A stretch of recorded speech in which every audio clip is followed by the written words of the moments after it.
likambo oyo etali kofuza ba plaque d'immatriculation yo mutu ozalaka teti to yo kaka ofuzi plaque d'immatriculation mutuka ezala ya nani euti likolo ekwei na se epekisami ngai nde nazalaka shemi nazalaka teti to yoka yo tomona yo mon frère ngoma yango oyo maloba ya ngai monoko na ngai maloba bakonzi epekisami ngai mutu ya shemi bino bato ozalaka teti nayoka yo komona ono oke kofuza ba plaque d'immatriculation bato PCR napanzi bozotala ngai ya PCR nazorapele bino lisusu epekisami nazorapele lisusu kobotola baplaque ndenge bozalaka na momisano botika yango ngongo epesamele bino bobongwama bozala te lipekapeko nalobi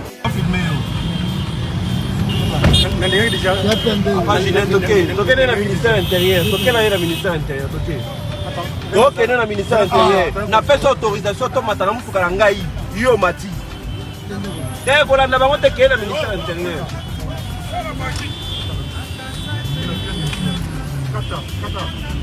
papa omoni mamoni nous ozoni ngoza les infractions ozoni ngoza nini violation ya kana mzela te akota te pesa fungola te pesa fungola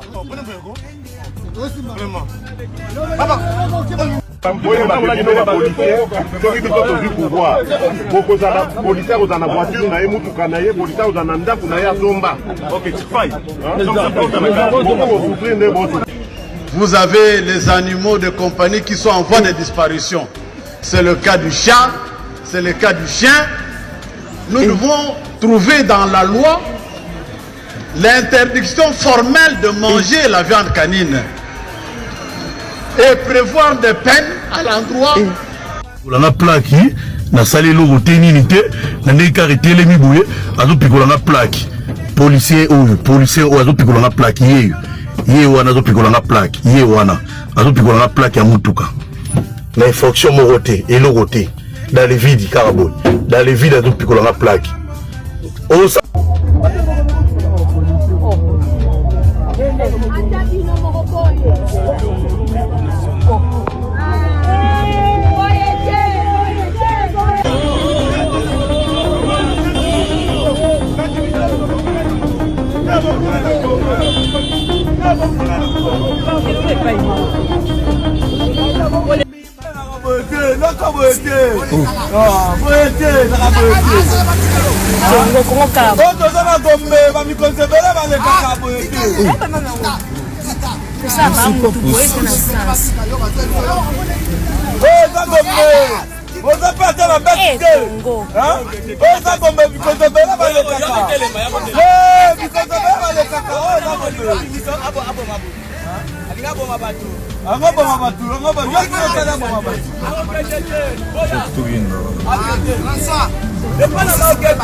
Civil azobeta massage.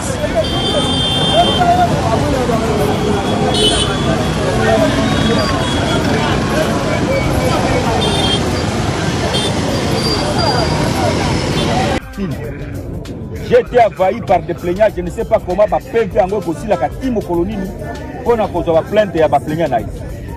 Ye musala na ye a opéra ka commune musute kaka Masina. Na Masina wana na nani oyo Kulumba K15 na Sekuna Rai Mapela partout. Kokoto la batuna bandako, kokoto la biloko, koiba na moi kuluna ya machette. Na butu babar de mino kota ba sondako ba TV ko ravir ba grosse somme d'argent na garçon ba plaignant ba maman ba papa jande ebele tito qui va me district ke boleki ebele on ne sait pas ba peuvent toujours ba tundegi nini. Donc il faut prendre des avocats, il faut prendre plus de 2000 avocats ba to ba ko telemela ba tuna bango po ba ya ko charger butoy wana jamu ko extrêmement dangereux a opérer mon côté azo opérer na foire yeyo a foire au mot général aza extrêmement dangereux.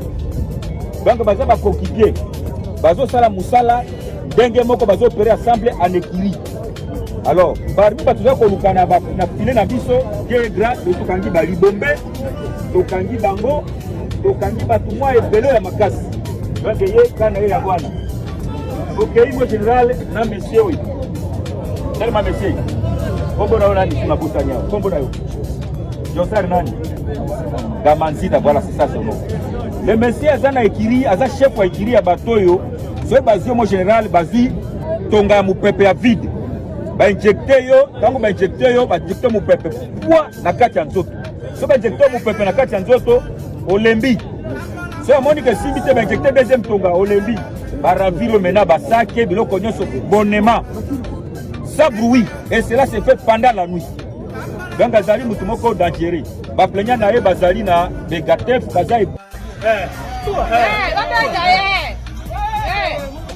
oh Jimmy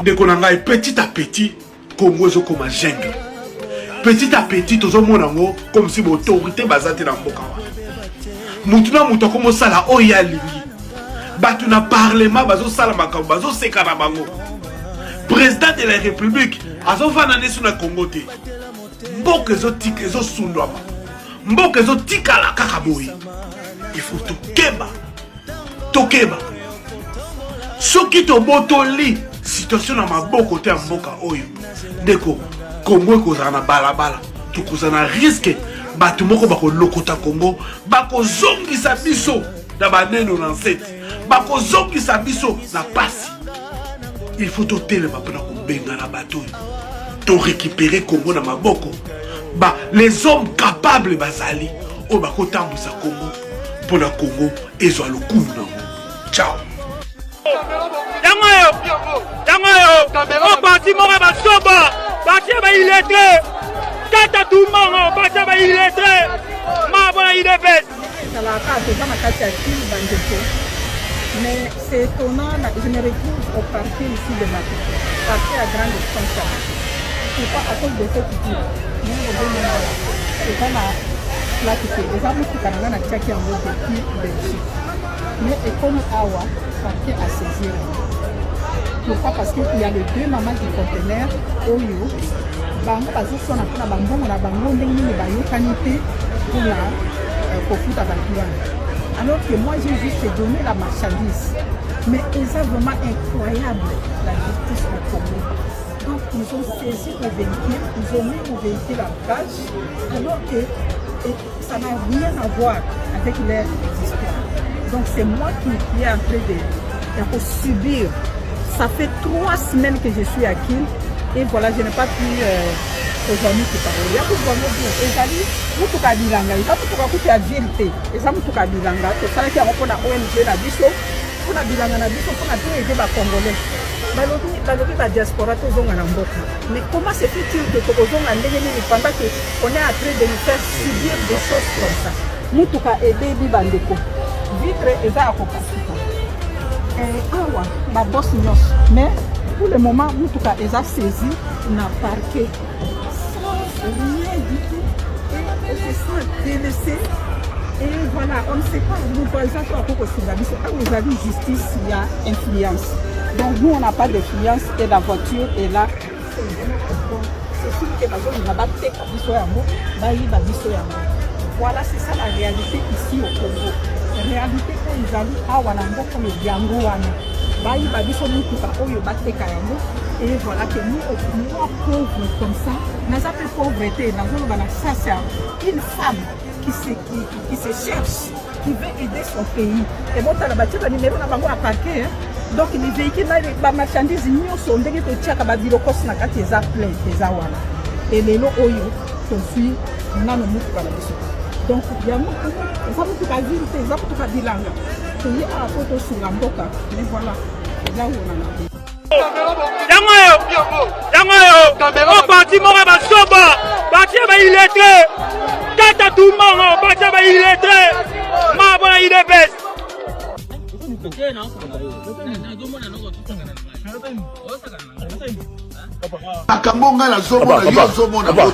Papa, na metaka winner ta, winner linga ngote, pesa mtu pas winner.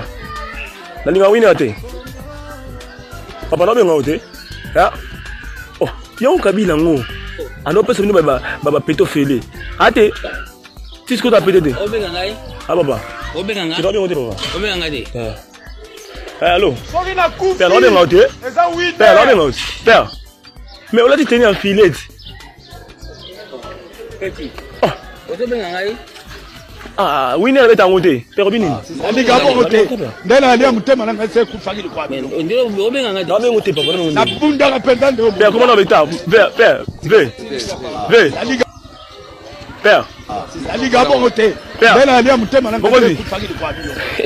Ah oui, balelo. Na bunda la pendant de. Winner la met en monté. Yo, comment ça na ngai?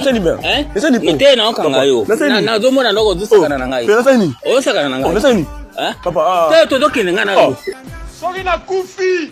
Eza winner. C'est déplorable. Ce que vous venez de suivre avec la police congolaise, c'est inadmissible. Sokoke na mboka nyonso ezali sérieux. Mboka o batu bavandaka, mboka o eza normal. Donc vous arrivez et loko ya liboso ezopeso lokumu ezali policier ozokutana na ye. Azo représenter image ya mboka na yo. Mais nous avons tendance au koye ozomituna na za wapi. À un certain moment on se pose la question toza wapi. Toza kaka na police, toza na nini, nazo comprendre te. Nazo comprendre te oya biso police. Policier mo azokota zo expliquer ndenge nini okofuta mbongo, mbongo ekokota na l'état te mais faut kota na poche na ye. Agent de l'ordre yemo azo prêcher des ordres. À qui faire confiance? Bato bazo tambola na nzela des ministres, des généraux. Na sens contraire. Nzele zabwe bato baken nzela mosusu. On se pose la question. Est-ce que Mboka a dirigé Kinshasa Oyo? On va parler de l'inefficacité de l'État ou l'absence de l'État. Je ne comprends rien. Moutoulamtan sa lelo ya lingi. Ba 207 ezotambola na ndenge nango. Ba généraux na ndenge na bango. Baza ambulance te, ils font ce qu'ils veulent.